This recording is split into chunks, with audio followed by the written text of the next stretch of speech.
Selamat pagi anak-anak, jumpa lagi dengan Bapak dalam pendidikan agama Katolik dan budi pekerti. Kali ini kita akan belajar mengenai aku bangga sebagai perempuan atau sebagai laki-laki. Nah, tujuan pembelajaran kali ini supaya kita semakin memahami bahwa keunikan kita masing-masing sebagai perempuan atau sebagai laki-laki itu adalah anugerah Allah yang patut kita syukuri. Baik, persiapkan diri kalian, mari kita mulai pembelajaran. Anak-anakku, sebelum kita mulai pembelajaran kali ini, mari kita berdoa dulu. Mari kita lipat tangan, tutup mata, marilah kita berdoa. Dalam nama Bapa dan Putra dan Roh Kudus, amin. Allah Bapa yang Maha Baik, kami bersyukur atas anugerah yang boleh kami terima. Engkau telah menciptakan kami sebagai perempuan atau sebagai laki-laki. Hari ini kami bersama-sama akan mendalami anugerah ciptaan-Mu itu dalam pelajaran agama ini. Semoga kami semakin menyadari akan kasih-Mu dan mampu menjaga dan mensyukurinya sebagai anugerah terindah dalam hidup kami. Amin. Bapa kami yang ada di surga, dimuliakanlah nama-Mu. Datanglah kerajaan-Mu, jadilah kehendak-Mu di atas bumi seperti di dalam surga. Berilah kami rezeki pada hari ini dan ampunilah kesalahan kami, seperti kami pun mengampuni yang bersalah kepada kami. Dan janganlah masukkan kami ke dalam pencobaan, tetapi bebaskanlah kami dari yang jahat. Amin. Dalam nama Bapa dan Putra dan Roh Kudus. Amin. Anak-anak, coba kalian lihat sekeliling kalian, di lingkungan kalian, bagaimana pandangan masyarakat di sekitar rumahmu itu jika mereka melihat laki-laki atau perempuan. Yang sering Bapak jumpai adalah bahwa laki-laki dipandang derajatnya lebih tinggi daripada perempuan. Benar nggak anak-anak? Yang seringkali menjadi pemimpin di masyarakat adalah laki-laki, bukan perempuan.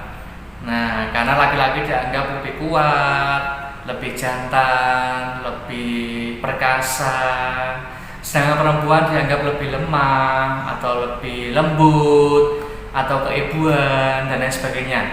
Tetapi hari ini kita akan belajar bersama bahwa ternyata derajat antara laki-laki dan perempuan dalam kitab suci kita agama Katolik itu adalah sama, tidak ada yang lebih tinggi, tidak ada yang lebih rendah.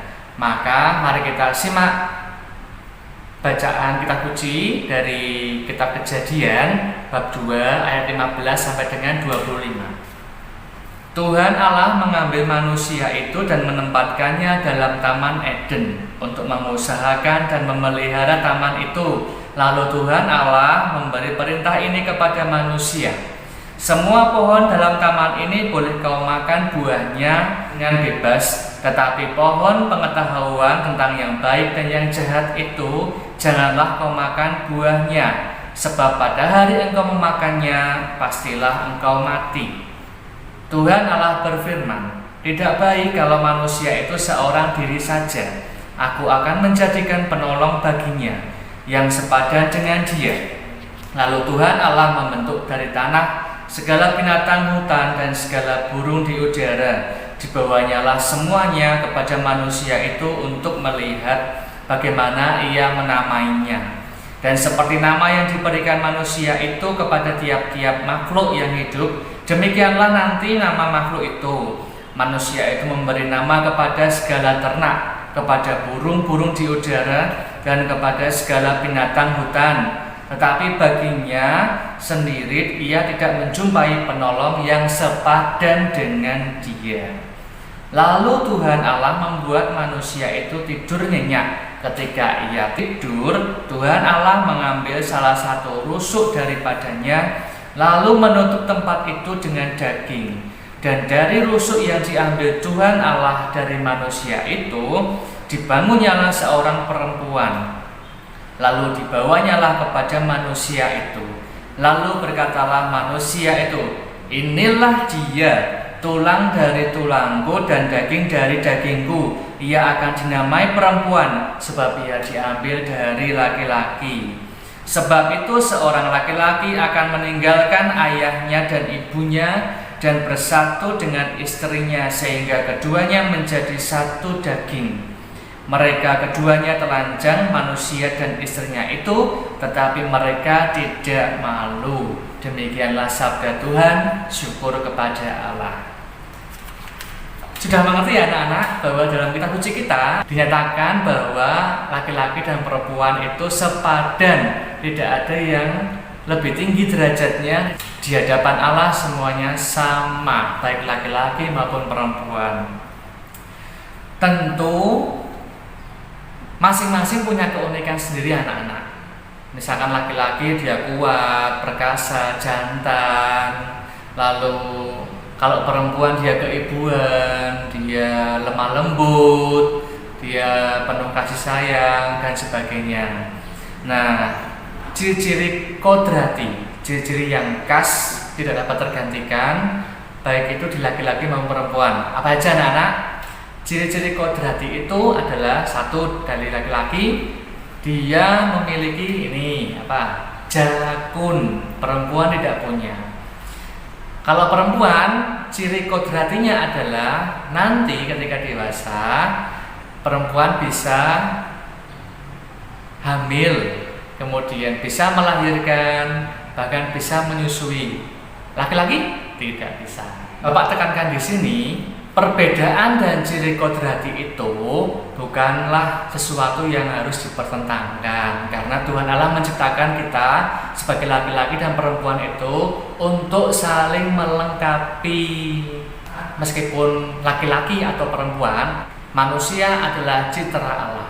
Maka marilah kita sebagai laki-laki atau perempuan ini memiliki sifat-sifat dari Allah itu. Allah itu maha baik, Allah itu maha penyayang, Allah itu maha besar, Allah itu maha kasih. Mari kita punya sifat-sifat itu: penyayang, penuh kasih, baik hati, murah hati, dan lain sebagainya. Baik anak-anak, demikian pembelajaran kita kali ini. Mari kita tutup dengan doa penutup. Ya, lipat tangan, tutup mata, marilah kita berdoa. Dalam nama Bapa dan Putra dan Roh Kudus. Amin. Allah Bapa yang maha baik, syukur atas segala keunikan dalam diri kami sebagai perempuan atau sebagai laki-laki. Bimbinglah kami selalu ya Bapa. Semoga kami dapat saling melengkapi dan bersama-sama menjaga alam ciptaan-Mu demi Kristus Tuhan kami. Amin. Salam Maria, penuh rahmat, Tuhan sertamu. Terpujilah engkau di antara wanita, dan terpujilah buah tubuhmu Yesus. Santa Maria, Bunda Allah, doakanlah kami yang berdosa ini sekarang dan waktu kami mati. Amin. Dalam nama Bapa dan Putra dan Roh Kudus. Amin. Baik anak-anak, sampai jumpa dalam belajar kita minggu depan. Tetap semangat, tetap jaga kesehatan, dan berkah dalam.